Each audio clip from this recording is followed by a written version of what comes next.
Bienvenidos a la sesión semanal de preguntas y respuestas con el profesor Michael Clark. Su experiencia sobre la guerra en Ucrania y la invasión rusa nos ayudará a entender lo que nos podría deparar el futuro. Buenas tardes, profesor. Es un placer. Estábamos teniendo una conversación antes de la sesión de preguntas y respuestas que quizás podamos retomar después, pero ahora veremos sus preguntas. Comencemos con la pregunta de John, quien dice que le encanta la sesión semanal de preguntas y respuestas. Gracias. Nos alegra mucho. Michael, si estuviera en la mesa de negociaciones, ¿cuáles serían las 3 principales demandas que haría?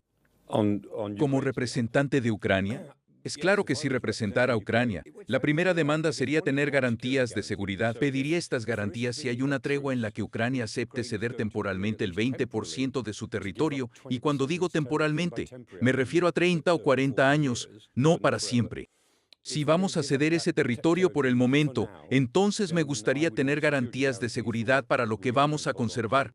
En segundo lugar, me gustaría que tuviéramos ciertas garantías de independencia, ya que como país nos permitirían seguir nuestro propio camino de forma democrática para convertirnos en lo que queramos sin interferencias. También me gustaría tener la seguridad de que no sufriremos más interferencias extranjeras que cualquier otro país de Europa, los cuales se ven afectados por estas. Esa sería la segunda demanda. Además, con respecto a la tercera demanda en nombre de Ucrania, pediría que se reconociera el hecho de que, como líder ucraniano, tengo el derecho de recibir ayuda militar de mis aliados. Es decir, si los europeos occidentales están dispuestos a brindarme apoyo a nivel militar, tienen todo el derecho de hacerlo en mi territorio con mi consentimiento. Eso ocurre con Rusia, por ejemplo, puede pedir apoyo a sus aliados en Corea del Norte o a Irán en Teherán y los iraníes estarán dispuestos a prestárselo. Me gustaría tener el mismo derecho que los rusos de recibir apoyo de sus aliados para ser militarmente fuertes frente a un futuro incierto. Esas serían mis demandas si representara a Ucrania. En conclusión, pediría garantías de seguridad, de independencia política y de la posibilidad de recibir apoyo militar si lo pidiera y en caso de que mis aliados europeos quisieran ofrecerlo. Son condiciones razonables para un Estado soberano, pero en este caso es uno en guerra. ¿Qué han dicho los rusos? Tienen demandas maximalistas. Entonces, siquiera aceptarían un acuerdo de paz. Han dejado claro que algunas de esas demandas no son negociables. Exacto. Las demandas rusas se basan en que Ucrania no sería un Estado soberano como tal, ya que desde 1991 no han aceptado que realmente lo sea. Sin embargo, es importante recordar que Ucrania tiene la misma legitimidad que Rusia. Ambos países se establecieron como estados sucesores de la Unión Soviética. Tras el colapso de la Unión Soviética en 1991, se crearon un total de 15 nuevos estados, entre los que se encontraban Ucrania y Rusia, la Federación de Rusia. Otros estados eran Armenia, los países bálticos, como Estonia, Letonia y Lituania, así como todos los países con el sufijo stan, por ejemplo, Kazajistán y Kirguistán. Asimismo, cabe señalar que cada uno de los 15 nuevos estados se creó con la misma legitimidad. En la actualidad, los rusos señalan que Ucrania, uno de los estados sucesores, no es un estado legítimo. No tienen ninguna base legal para afirmar eso, ni tampoco ningún fundamento histórico. A pesar de todo lo que el presidente Putin menciona sobre este pasado místico, se olvida de un acontecimiento histórico.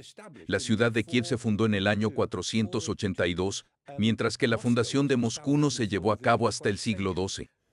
Me encantan sus lecciones de historia. ¿Puede contarnos la historia del pasado místico de Putin? Claro que sí, en pocas palabras. Según este pasado, los rusos tienen una misión mística en la política mundial. Bueno, en realidad, todo esto tiene cierto misticismo. Creemos que el presidente recurre a chamanes, al igual que su amigo Shoigu, el exministro de Defensa. Por otro lado, consideran que el pueblo ruso cumple un papel fundamental, que es mantener unido a todo el mundo eslavo. Además, el mundo eslavo es la cuna de la verdadera civilización. Para ellos, la civilización occidental es un completo fracaso.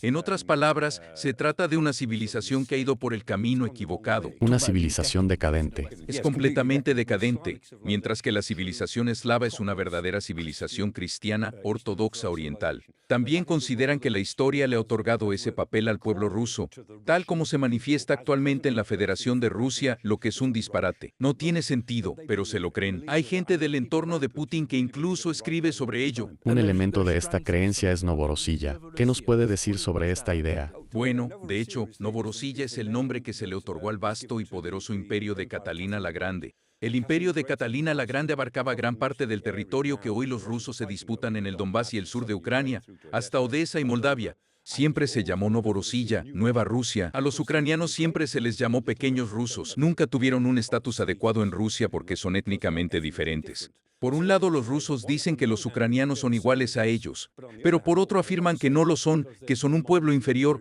Los pequeños rusos, que solo son ucranianos. Sin duda es una doble moral. En conclusión, Novorossiya es el imperio de Catalina la Grande que Putin no ha ocultado su deseo de recrear. Recientemente, la palabra Novorossiya ha vuelto a utilizarse en la prensa rusa, desde que se empezó a tratar del tema de un alto al fuego el mes pasado.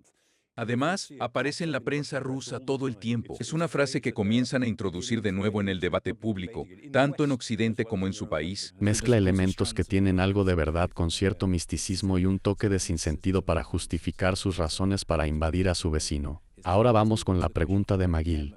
Veamos, su pregunta es, ¿las llamadas negociaciones de paz han cambiado algo en Ucrania? Los ataques parecen seguir aumentando.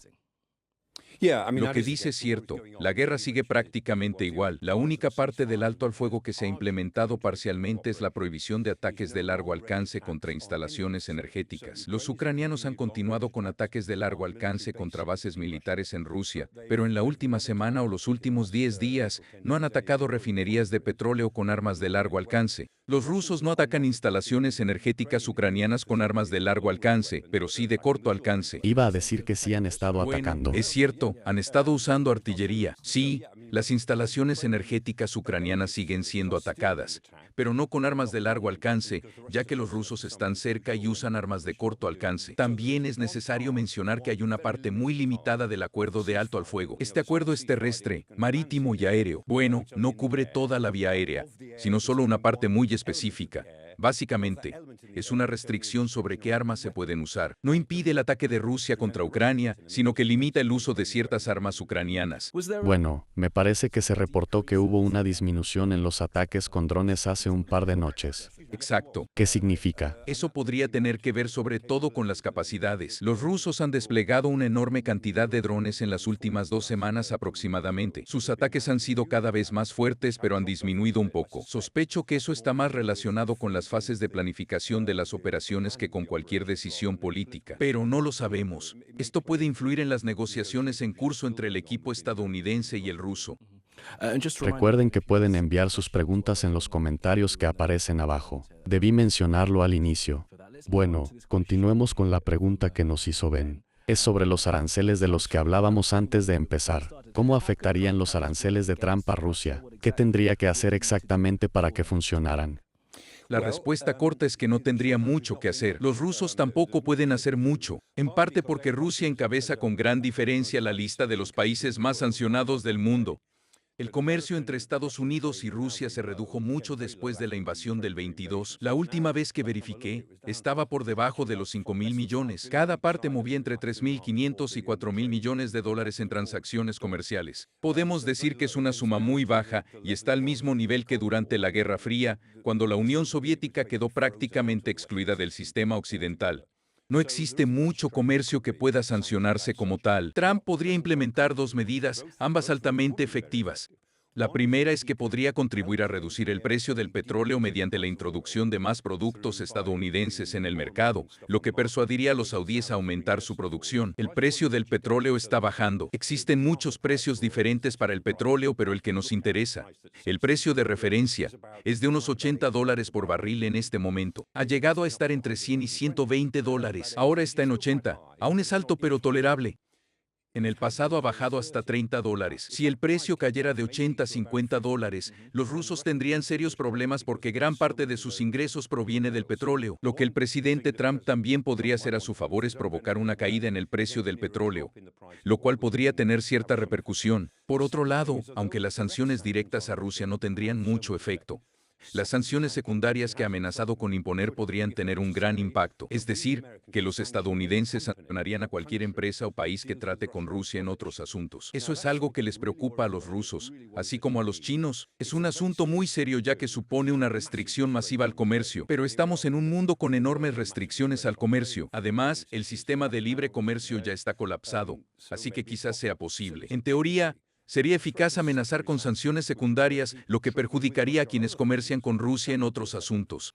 Es analista militar, pero puede hacer un análisis económico por un momento. En cuanto al petróleo, si Trump hiciera eso, los precios del gas en Estados Unidos bajarían. Exacto. El gas en Estados Unidos es bastante barato debido a la revolución del fracking. De hecho, en los últimos 10 o 15 años, el mercado energético en Estados Unidos se ha transformado como consecuencia de la revolución de la fracturación hidráulica. El presidente Trump no se equivoca al decir vamos a perforar sin parar. Fracturar es la respuesta. Cabe señalar que su capacidad para extraer gas mediante el fracking ha revolucionado ese mercado, lo que también ha afectado al mercado del petróleo. En general, Estados Unidos tiene mucho más poder, en concreto físico, para influir en el precio del petróleo y del gas del que solía tener en el pasado. Todo el mundo solía decir que los estadounidenses tenían interés en Medio Oriente por el petróleo que necesitaban, lo cual era verdad en cierta medida en los 50 y los 60. Pero eso ya no es así. La mayoría de los petroleros que salen ahora del Golfo desde Medio Oriente van hacia la izquierda y no hacia la derecha. Van a Asia y no vienen a Occidente. En realidad es el mercado asiático el que necesita el petróleo que producen. Hay más preguntas sobre la guerra. Bueno, Jake nos está viendo en vivo y ha hecho la siguiente pregunta en los comentarios. ¿Hay armas rusas que Ucrania y Occidente no puedan detener? Sí, las hay. Los misiles balísticos son muy difíciles de detener, tampoco son imposibles, pero necesitas los mejores sistemas de defensa aérea para derribar un misil balístico, como el Patriot o el Arrow-2 que tienen los israelíes. Sí se puede lograr. Los misiles balísticos caen desde gran altura y son muy rápidos, lo que hace que sean extremadamente difíciles de apuntar y detener. No puedes alcanzarlos hasta que inician su descenso final. Los otros misiles que son casi imposibles de detener son los misiles hipersónicos que los rusos y los chinos están desarrollando. Los rusos ya tienen algunos. Nunca los habíamos visto. Sí, nunca antes de esta guerra. Los estadounidenses también los están desarrollando. Los británicos estamos considerando desarrollarlos o colaborar en su desarrollo. Lamentablemente, este es el nuevo umbral que ahora enfrentamos con respecto al uso de los misiles balísticos. Por otro lado, los misiles hipersónicos son tan rápidos que pueden alcanzar una velocidad de 5 a 8 veces la velocidad del sonido, lo que los hace muy difíciles de interceptar. Los chinos están desarrollando cierto tipo de misiles. De hecho, los rusos ya los han desarrollado. Estos no solo despegan y siguen una trayectoria de vuelo predecible hasta su objetivo. En realidad, estos misiles pueden despegar, dar vueltas y luego descender en un momento que quizás no esperabas. Como si merodearan. Exacto. En este caso, el vehículo merodea y luego lanza un misil hipersónico en el momento que elige. Es casi imposible defenderse. Si hablamos de cómo lidiar con ellos, en este momento solo puedes hacerlo con un grado limitado de defensa, es decir, defender lo que puedas. En esencia debes disuadir. Debes poder decir, si usas esas armas, entonces nosotros tenemos armas, ya sean iguales, peores o diferentes, que podríamos usar. O puede que no sean armas, sino ejercer presión con la especulación sobre las represalias que se pueden o no llegar a provocar. Cabe destacar que cuando tienes que enfrentarte a un arma contra la que es difícil defenderse, realmente te ves obligado a confiar en que no se utilizará, así como en tu suerte, o en la disuasión, o en una mezcla de ambas. ¿Qué nos ha enseñado esta guerra sobre la posibilidad de un intercambio de misiles y su desarrollo? ¿Estamos a la par con los rusos o nos han superado? ¿A qué se refiere? ¿A un intercambio de misiles balísticos? ¿Se refiere a Occidente? Sí.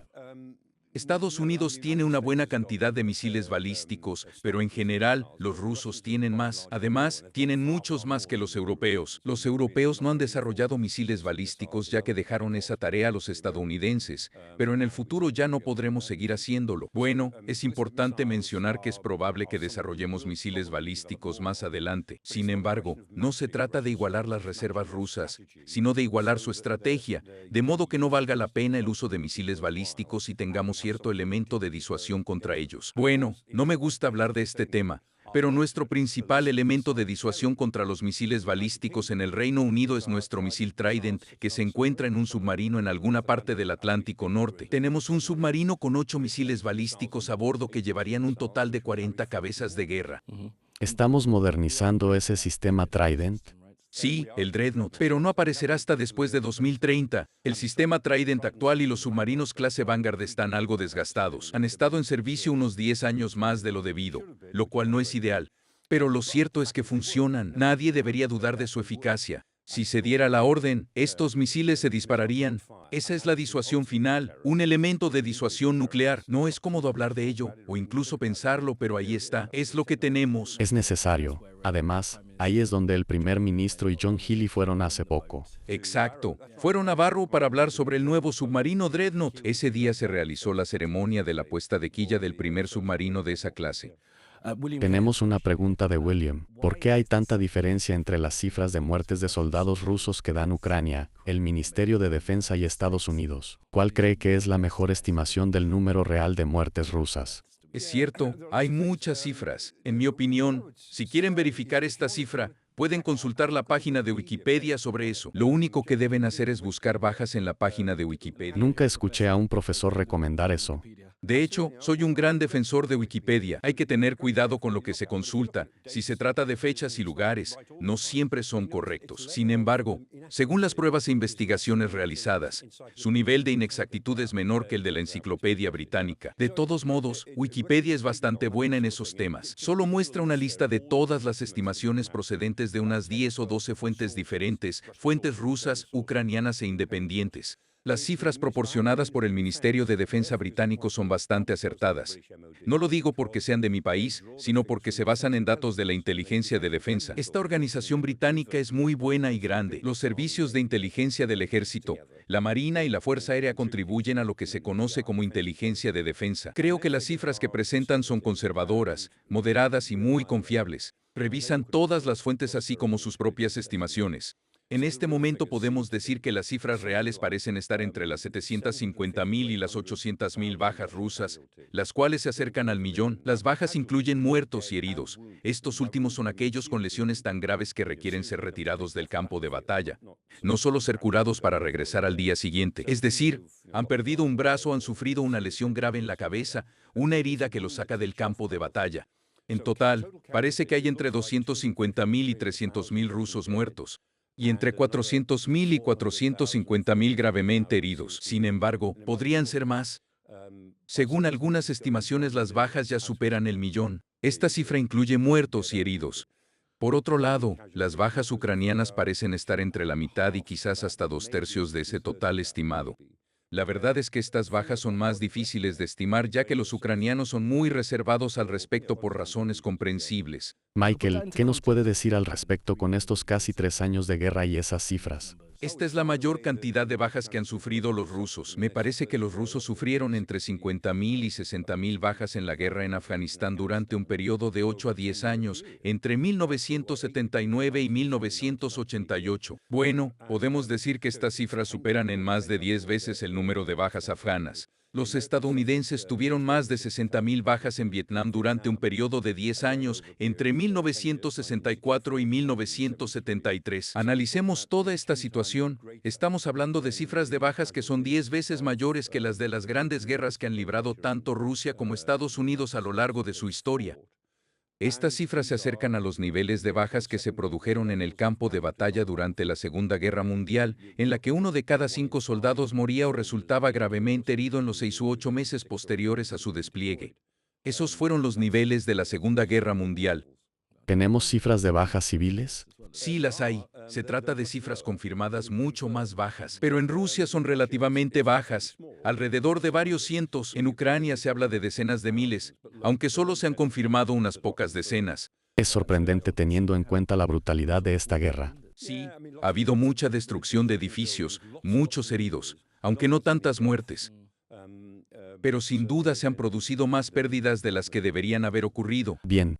Mike tiene una pregunta al respecto. ¿Cómo Putin explica la pérdida de esos soldados rusos mientras al mismo tiempo busca reclutar a otros 160.000? Es el mayor reclutamiento que Rusia ha hecho hasta ahora. Sí, me parece que eso se anunció esta semana. Sí. Por lo general, el reclutamiento para el servicio militar obligatorio se hace 2 veces al año en Rusia. La cifra de reclutados era entre 130.000 y 132.000 2 veces al año. Nunca estuvo cerca de 130.000 porque muchos pagaban para evitarlo. Manipulaban el sistema. A los reclutadores se les daba una cifra determinada, pero al final nunca la alcanzaban. Nunca se pensó que los rusos reclutaran 130.000 personas al año. Pero desde que comenzó esta fase de la guerra en 2022, han endurecido el reclutamiento para el servicio militar obligatorio. Los rusos han aumentado la cifra de 130.000 a 160.000 este año. Es importante recordar que Putin llevó a cabo la denominada movilización parcial en otoño de 2022 con un total de 300.000 reservistas. Esa movilización fue muy mal vista, así que los rusos no quieren que se repita por la misma razón. Incluso desestabilizó su control del poder en ese momento.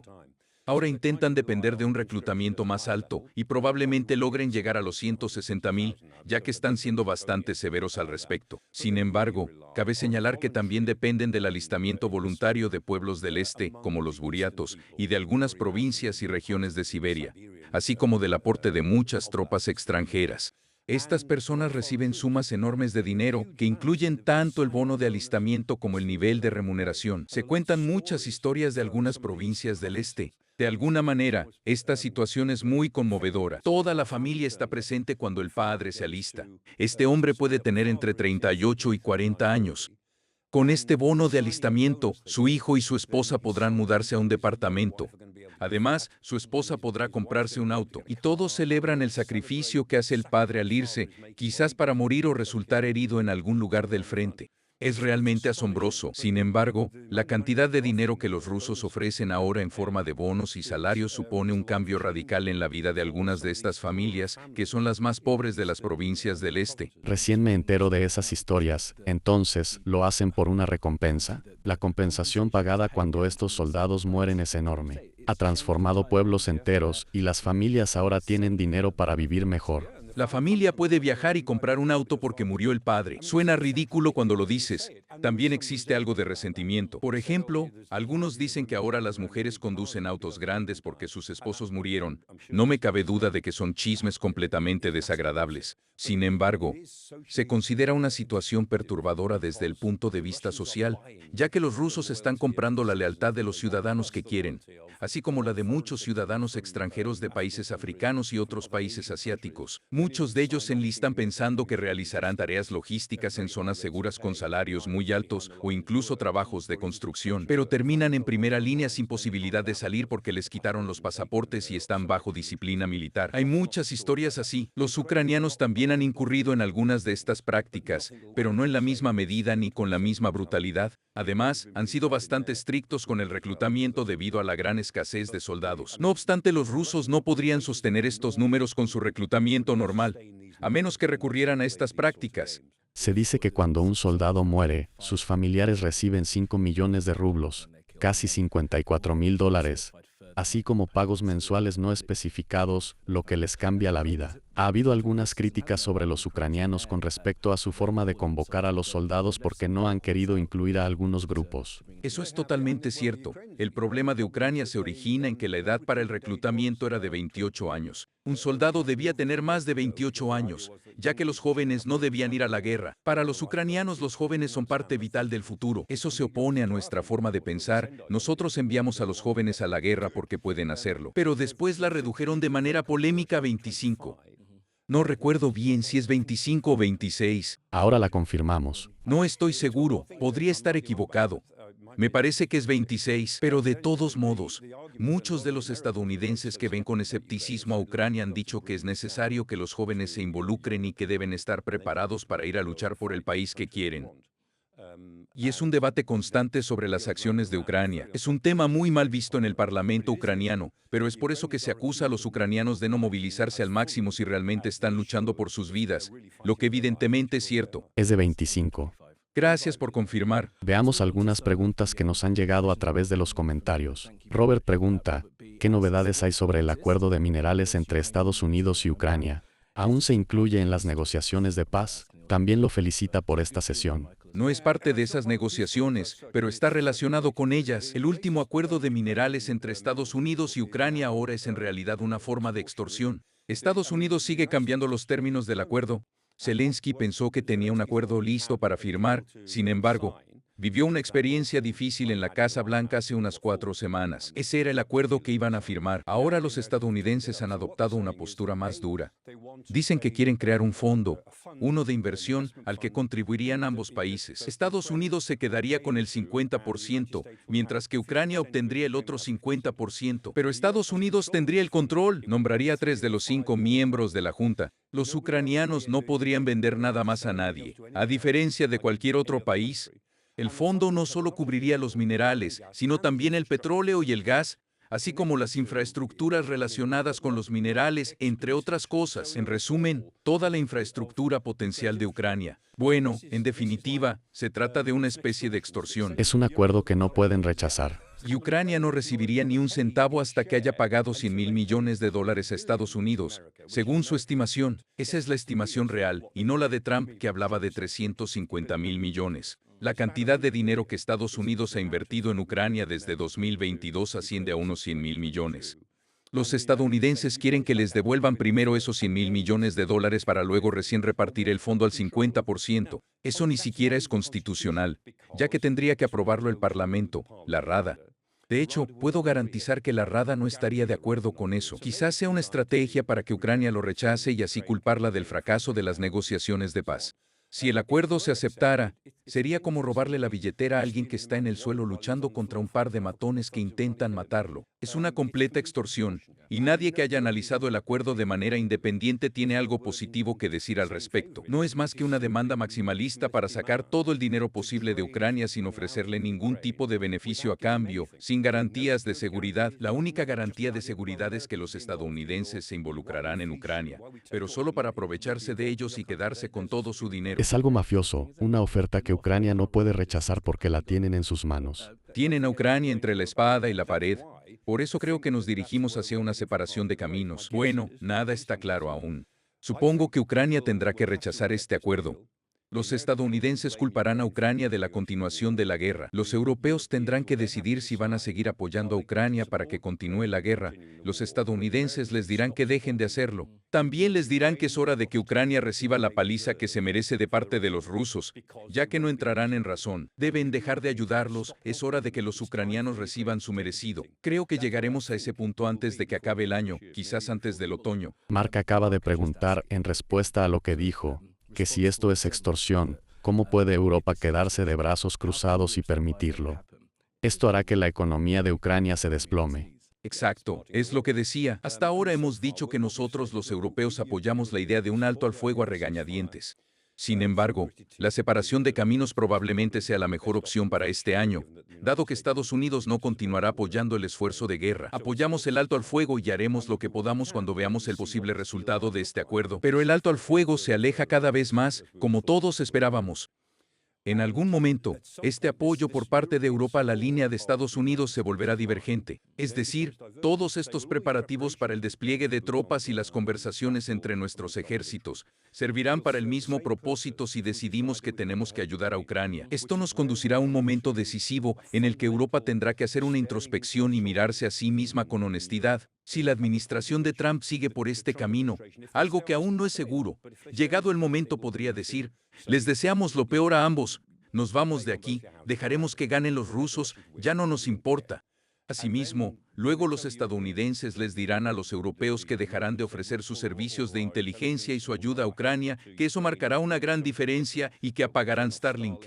Entonces, ¿cuál será la respuesta de los europeos? Dirán que es trágico, pero no hay nada que puedan hacer, o dirán que harán todo lo posible para ayudar a Ucrania. Ese será un momento muy clave en las relaciones transatlánticas.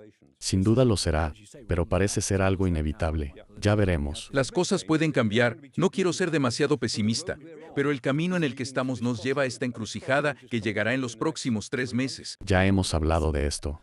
Y mi pregunta siempre es la misma: ¿cuándo podrá Europa actuar por su cuenta sin tener que depender de Estados Unidos? ¿Tiene en mente un plazo aproximado?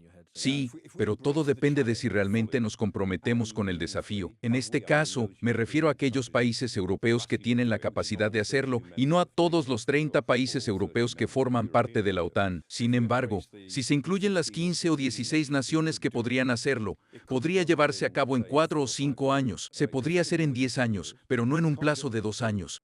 Ese sería el plazo aproximado. No obstante, podríamos empezar a trabajar en ello de inmediato. De todos modos, debemos superar los próximos 2 o 3 años. Estos acuerdos, la coalición de la voluntad y las reuniones constantes están en marcha. Es cierto, pero también está el tema de concretar estos puntos, como la producción de materiales. De hecho, en este momento en específico, podemos afirmar que nuestro gobierno sí ha llegado a adoptarla. También tenemos un plan. Aún no lo hemos visto, pero llegará más pronto de lo que pensamos. Me parece que probablemente será antes de la cumbre de la OTAN, que se llevará a cabo el 20 de junio. Bien, por otro lado, ¿cuándo se verán los resultados de ese plan? Creo que empezará a dar sus frutos bastante rápido. Supongo que habrá que esperar entre 2 y 5 años para llegar a ver beneficios reales, y entre 5 y 10 años para que este plan marque una diferencia estructural en nuestra defensa. La necesidad requiere que lo hagan ahora, pero muchos piensan que debió ser antes. Debimos empezar antes. Sí, me parece que le mencioné esto en las primeras semanas después del inicio de la invasión. Ahora pasemos a la pregunta del lobo. Existe la preocupación de que China, Estados Unidos y Rusia lleguen a un acuerdo en privado para tomar Taiwán, Groenlandia y el resto de Ucrania sin interferirse entre sí. Estoy seguro de que no ha habido ninguna conversación ni acuerdo. Si se tratara de una película de Hollywood, sí, la gente estaría en una sala oscura hablando tranquilamente al respecto. Eso pasaría en Hollywood, pero en el mundo real no ha pasado. No obstante, los tres países tienen previsto seguir por ese camino. En el fondo, esa es la naturaleza de su política. Putin ha dado declaraciones en las que indica que Estados Unidos está interesado en Groenlandia debido a su interés en el Ártico. Al igual que Rusia, los rusos están interesados en Panamá y nosotros estaríamos en la misma situación. El presidente Putin no ha dicho que lo aprueba, pero tampoco está en contra. Asimismo, podemos señalar que el interés del presidente Trump en Groenlandia se encuentra a la par con la obsesión de Putin por Ucrania y la de Xi por Taiwán. En esencia, las tres potencias reconocen en la actualidad que están interesadas en la adquisición de tierras. Todas comparten el mismo interés. Por ejemplo, los chinos están decididos a tomar Taiwán y ya han puesto en marcha su estrategia, a la que denomino Estrategia Anaconda. Están intentando estrangularlo. En este momento el portaaviones Shandong está en el mar, cerca de Taiwán. Es la primera vez que esto ocurre en el mar, dentro de las aguas de la línea media que divide ambos territorios. Los chinos han demostrado que pueden presionar a Taiwán y ya han comenzado a hacerlo. También quieren tomar el mar de China Meridional. Tienen ambiciones en esta zona. Sabemos que Putin tiene ambiciones en Ucrania, Moldavia, probablemente en los países bálticos y tal vez en Escandinavia. Estados Unidos ha expresado claramente su ambición por Groenlandia y es muy probable que también la tenga por Panamá y quizás por Canadá. De esta manera, las tres naciones se comunican entre sí para afirmar que son potencias imperiales y van a actuar como tales. No necesitan una reunión al estilo de Hollywood para decírselo. Lo han hecho en discursos y declaraciones, así como a través de sus actos. Y se ayudarán mutuamente cuando lo necesiten y lo consideren conveniente. Bueno, de hecho, Se tolerarán los unos a los otros. Hemos hablado sobre los antecedentes históricos de Taiwán y Rusia que influyen en la situación actual. Pero ¿cuál es el vínculo histórico de Trump para intentar obtener Groenlandia? ¿Qué nos puede decir al respecto? La verdad es que sí existen un par de elementos históricos. El primero es que Estados Unidos se fijó en Groenlandia en el siglo XIX y lo volvió a hacer durante la Segunda Guerra Mundial. Ocupó Groenlandia durante la Segunda Guerra Mundial y a nadie le importó. Cuando los nazis ocuparon Dinamarca, se temía que Groenlandia pudiera convertirse en un puesto avanzado para algún tipo de operación. La mejor opción fue tomarla y a nadie le importó, así que Estados Unidos lo hizo. Creo que en 1946, el presidente de Estados Unidos, Harry Truman, conversó con Dinamarca sobre si sería una buena idea tomar Groenlandia. Si nos ponemos a pensar en ello, vemos que hay mucho contexto histórico. Por lo tanto, tendría perfecto sentido estratégico que Estados Unidos controlara la seguridad de Groenlandia. De hecho, ya tienen el control. Todo lo que el presidente Trump quiere ya es suyo. Existe un tratado entre Dinamarca y Estados Unidos que permite mantener la base de Pituffik. La verdad es que toda mi vida la conocí como la base de Thule. Es la base aérea de Estados Unidos. Solía tener 10,000 soldados, pero ahora hay alrededor de 200. Con esta base aérea, Estados Unidos podría tener todos los militares que quisiera en Groenlandia. También podrían construir ahí. Podrían renunciar a Groenlandia por los recursos. Podrían extraerlos. Podrían hacerlo. Todo lo que Trump dice que quiere está a su alcance en este momento. Sus argumentos son estratégicos, pero su motivo es la grandeza. Quiere que se añada al mapa y que aparezca con el mismo color que Estados Unidos. De este modo podría decir que logró hacer algo similar a lo que hizo el presidente McKinley, a quien tanto admira y quien a principios del siglo consiguió que el imperio estadounidense se extendiera por el Caribe, Guam y otros territorios. Trump quiere ampliar el territorio de Estados Unidos. No necesita hacer nada diferente para obtener lo que quiere, pero lo que realmente desea es la grandeza que eso representa. ¿Podría detener los barcos si quisiera en su posición actual? Porque hay algo de eso en juego, las rutas marítimas se abrirán. Sí, eso es ¿Qué cierto. piensa? Creo que eso se puede hacer con los acuerdos actuales. La OTAN ha desarrollado una buena política sobre las regiones septentrionales del Ártico. Además, tiene muchos socios con los que trabajar. Lo absurdo de esta situación es que Trump ya tiene todo lo que dice que debería tener. Entonces, ¿por qué no lo utiliza de una vez? Lo que Trump realmente quiere es que forme parte de Estados Unidos. Es comprensible lo que quiere. Eddie tiene una pregunta. Ya ha hablado varias veces sobre la pérdida de paciencia de Donald Trump.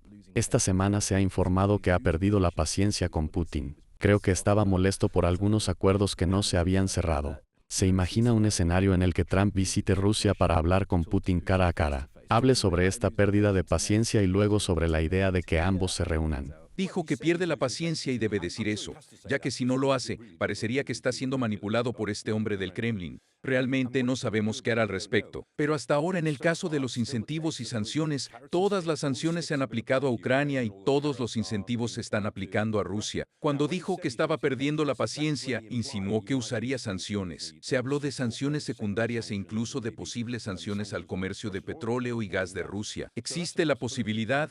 Sin embargo, estoy seguro de que en algún momento irá a Rusia para reunirse con Putin. Ese será su gran logro trascendental, que definirá profundamente toda su era. Pero no creo que lo haga en un futuro cercano, quizás lo llame. No obstante, en algún momento podría darse cuenta de que es necesario hablar con Putin, y sin duda, Putin tendrá todas sus respuestas preparadas. El presidente Putin parecerá flexible, sin embargo, la situación no avanzará mucho. Podemos decir que la estrategia de Putin es bastante obvia. Está tratando de manipular al presidente Trump para que culpe a Europa y a Ucrania de la continuación de la guerra.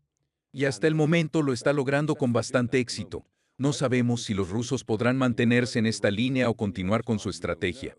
En realidad, todo depende de la psicología del presidente Trump. Trump no mantendrá esta postura para siempre. Me parece que ya hemos hablado al respecto.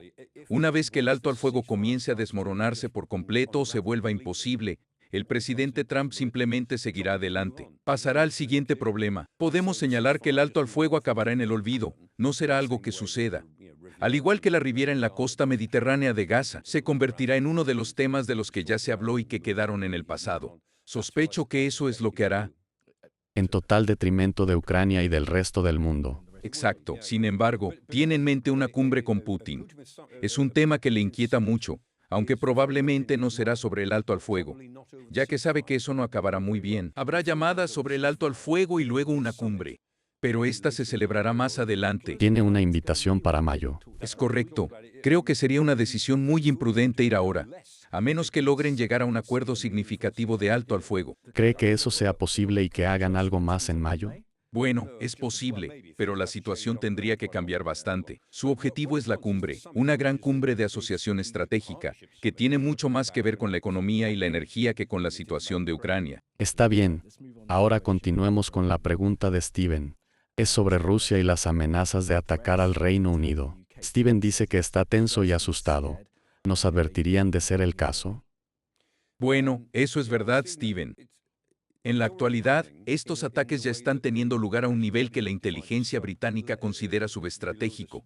Asimismo, pueden clasificarse por debajo del nivel del umbral. Es necesario señalar que estamos expuestos no solo a ciberataques diarios, sino también a sabotajes. Además, sufrimos interferencias de todo tipo. No cabe duda de que los rusos tienen a Gran Bretaña en la mira. Cuando terminen con Ucrania, o una vez que hagan una pausa en la guerra, querrán atacar a Gran Bretaña, ya que consideran que estamos aislados de nuestros socios europeos. Ya sea correcto o no, eso es lo que piensan. Que no estamos tan cerca de Estados Unidos como nos gustaría. Si pudieran hacerle daño a Gran Bretaña, nos tomarían como ejemplo para intimidar al resto de las potencias europeas. Sería una advertencia clara de las consecuencias que podrían enfrentar. Ese es el miedo, así que Gran Bretaña tiene que volverse mucho más fuerte. Existe una gran probabilidad de que seamos objeto de ciberataques considerablemente más graves y de que nuestros servicios públicos también se vean afectados. Muchos de estos se hacen en nombre de otros actores que reciben el apoyo de los rusos. Los ataques de ransomware son muy comunes hoy en día, aunque parezcan solo extorsión. Para el Kremlin son una forma de generar interrupciones. Está bien si alguien puede ganar dinero haciéndolo. Nuestros servicios públicos y básicos no están adecuadamente protegidos a nivel cibernético. Es importante mencionar que nuestras ciberdefensas operan sin descanso para superar los desafíos que enfrentan a diario. Eso no es ningún secreto y el Parlamento está al tanto. Los comités con los que he trabajado son conscientes de ello y no dejan de generar informes sobre nuestra vulnerabilidad y tienen razón al respecto. Vamos a sufrir ese tipo de presión por debajo del umbral, que probablemente aumentará. Esta situación es inevitable. Los rusos no nos atacarían de forma directa en estas circunstancias. Es posible que ataquen las bases británicas en el extranjero, pero dependerá de la crisis. Estas bases podrían ser las que se encuentran en Chipre, así como otras bases en el extranjero. Es probable que no asuman su responsabilidad. Alguien más lo haría. No es probable que entremos en un conflicto armado con Rusia. No es probable por el momento. Sin embargo, nos encontramos en una situación que nos llevaría a enfrentarnos con los rusos debido a las diversas formas en que están saboteando nuestros oleoductos, tratando de interferir en nuestra vida cotidiana y sembrando el miedo. Están tratando de presionarnos para asustarnos. Steven también preguntó si recibiríamos alguna advertencia. Es una pregunta que suelo hacerle. Sabemos que Rusia tiene armas nucleares a su disposición, pero ¿hay alguna forma de saber dónde están y en qué estado de preparación se encuentran? Por supuesto que lo sabemos. Asimismo, estaba claro que se avecinaba una crisis y que sería una que implicaría el uso de un poder militar más convencional. No sería necesariamente un ataque militar directo contra el Reino Unido, sino contra nuestros intereses o nuestro transporte marítimo. Digamos que este ataque podría darse contra nuestras bases y podríamos ver cómo el peligro aumenta progresivamente. Sería un peligro en varios aspectos, no solo para el Reino Unido, sino también para otros. Así que es importante que el Reino Unido se mantenga cerca de sus aliados de la OTAN. Como Estados Unidos. Me refiero a los europeos. Queremos estar cerca de Estados Unidos, pero parece que se va. En realidad debemos mantener una relación mucho más estrecha con Francia y Alemania, sobre todo mientras replantean su estrategia de defensa. Los países escandinavos, bálticos y del norte de Europa, así como Dinamarca y los Países Bajos son muy importantes. Necesitamos fortalecer los lazos con ellos para enfrentarnos juntos a las amenazas del futuro. Juntos somos más fuertes que separados. Todavía tenemos algunas preguntas, Michael. Gracias por su tiempo. Alexander pregunta, ¿cuáles son los mayores problemas del ejército británico y cuáles son sus mayores fortalezas en este momento? ¡Qué buena pregunta! Si tuviera que mencionar su mayor fortaleza, diría que es su profesionalismo. El ejército británico es muy profesional. Además, cuenta con el respaldo de la sociedad. También es muy popular en el Reino Unido. Eso no pasa en la mayoría de los países. En muchos países, se desconfía de los militares porque en el pasado se usaron contra la población civil. La opinión pública en Alemania tiene una actitud muy ambigua hacia el ejército alemán, debido a las acciones de los militares en el pasado, un pasado que no es tan lejano. Mientras que en Gran Bretaña el ejército es popular y profesional. Me parece que el ejército británico tiene dos problemas o debilidades. Por supuesto, se esperaría que dijera dinero, y es un hecho. El ejército ha estado en decadencia en los últimos 20 o 25 años. Sin embargo, tenemos dos problemas. Lo que mostramos al público es muy bueno. Recibimos buenos comentarios sobre nuestros tanques, barcos y aviones, así como sobre sus operadores. Tenemos fuerzas de primer nivel, pero todo está en exhibición, y ese es el problema. Debemos sacarlo del escaparate para usarlo, pero si se pierde, no se reemplaza. ¡Qué mal! Es un problema. Únicamente tenemos lo que está dentro del escaparate. La sostenibilidad es fundamental. ¿Es grande? ¿El escaparate es grande? Debo decir que todo está cambiando. Digamos que ese iba a ser el segundo punto. De hecho, lo que tenemos dentro del escaparate está a punto de cambiar. Esta es una etapa de transformación. Nos hemos embarcado en la transformación de nuestras Fuerzas Armadas hacia el uso de más drones, robots, buques sin tripulación, aviones y tanques autónomos, sistemas de guerra electrónica, así como hacia la capacidad de integrar los distintos dominios de la guerra. La guerra se libra en tierra, aire, mar, espacio y ciberespacio. Esos son los 5 dominios de la guerra. Son 5 vías diferentes. Debemos lograr integrar esos dominios en todo lo que hacemos. De este modo podremos ser muy eficientes sin necesidad de contar con grandes fuerzas físicas. Debemos tener más cosas detrás del escaparate, pero este tiene que empezar a tener un aspecto diferente. No solo debe estar lleno de tanques, buques y aviones, sino también de objetos que no se reconozcan a simple vista. También debería contar con dispositivos extraños, aparatos electrónicos inusuales y robots peculiares que no parezcan armas, pero que en realidad sean de gran utilidad. La transformación y la sostenibilidad son el desafío. Estamos en camino, existe un plan. Aún no lo hemos visto, pero no tardará en llegar. ¿Cuándo se realizará la revisión estratégica de la defensa? Se realizará este año. Supongo que será antes de la celebración de la cumbre de la OTAN, ya que sería ilógico asistir a esta cumbre sin haber revelado el plan que sabemos que se ha redactado. Bueno, si no me equivoco, estamos a la espera de la revisión de seguridad nacional del Ministerio de Defensa, que es un documento independiente. Este se adjuntará a la revisión de defensa para tener una visión más detallada. Estoy seguro de que ambos documentos se publicarán antes de la cumbre. George Robertson está a cargo de la revisión. Él la lideró en el pasado. ¿Lo conoce? Por supuesto que lo conozco. De hecho, es importante señalar que Robertson lideró la revisión con el general Richard Barrons y Fiona Hill, académica británica que trabajó para la administración del presidente Trump en Estados Unidos. Por otra parte, la revisión de seguridad nacional la lidera John Bew, académico de King's College, quien estuvo involucrado en la última revisión integrada del gobierno. Tengo entendido que gran parte de ese trabajo ya está hecho, así que se publicará pronto. John Bew se hará cargo de algunas partes que faltan.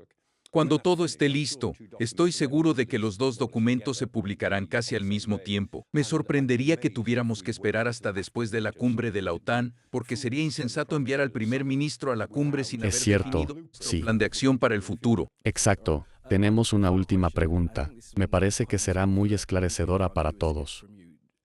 A lo largo de las últimas semanas ha llegado a cambiar en algo su forma de pensar sobre todo este proceso, después de ver las idas y vueltas de Trump y escuchar las declaraciones de Putin.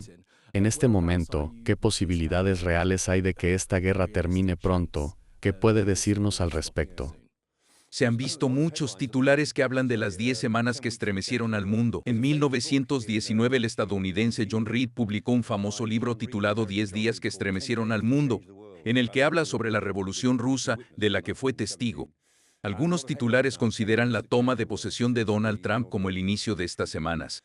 El mundo realmente ha cambiado. En este momento, podemos afirmar que de una forma u otra, la guerra en Ucrania se verá afectada por los profundos cambios que han ocurrido en estas intensas y tumultuosas 10 semanas. A lo largo de las últimas semanas, hemos abordado estos cambios en las sesiones de preguntas y respuestas.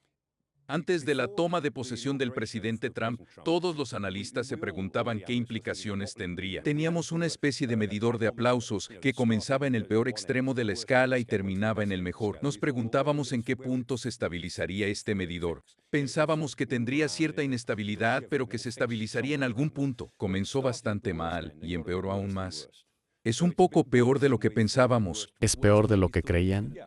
Por ejemplo, ¿en qué aspecto? Un ejemplo sería la rapidez con la que Estados Unidos quiere desvincularse de Europa. También está la rapidez con la que quiere castigar a Ucrania por intentar defenderse.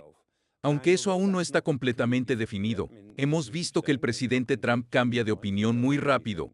A medida que avanzan las semanas, Ucrania se ve cada vez más afectada por el pensamiento estadounidense, que opera a un nivel diferente. Parece que Estados Unidos bajo el mandato de Trump está decidido a formar este triunvirato de potencias imperiales, Rusia, China y Estados Unidos.